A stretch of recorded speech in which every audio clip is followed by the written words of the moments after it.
সবাই কেমন আছো? আশা করি সবাই ভালো আছো। আমিও খুব ভালো আছি। এতদিন পরে লাইভে এলাম। আমার লাইভে তেমন আসা হয় না, ভিডিও করা হয় না, কারণ জানো তো গাইস আমি 12-এ উঠেছি। এখন এত চাপ, তার মধ্যে সবে সবে ভর্তি হয়েছি। তো দেখো, দেখতে দেখতে সন্ধেও হয়ে গেল, আমাকে এখন পড়তে বসতেও হবে।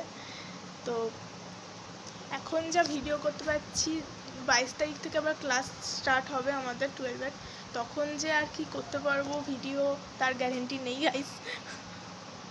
তো আজকে 13 তারিখ, কালকে 14 তারিখ পয়লা বৈশাখ। সবাই নতুন জামা কাপড় পরবে, খুব ভালো থাকবে, সবাইকে খুব ভালো রাখবে, সুস্থ থাকবে। আর প্লিজ গাইস, আমার চ্যানেলটা প্লিজ সাবস্ক্রাইব করে দিও, আর আমার চ্যানেলের সাথে থেকো, আমার চ্যানেলের পাশে থেকো, যেন আমি আরও ভিডিও ছাড়তে পারি। তো চলো আর ভার না বকে, সন্ধ্যা হয়ে গেছে, এখন সবাই পড়তেই বসবে, পড়ারই টাইম। চলো, তো বাই, দেখা হচ্ছে আবার পরের ভিডিওতে। ততক্ষণে ভালো থেকো, কালকের দিনটা খুব এনজয় করো, বাই।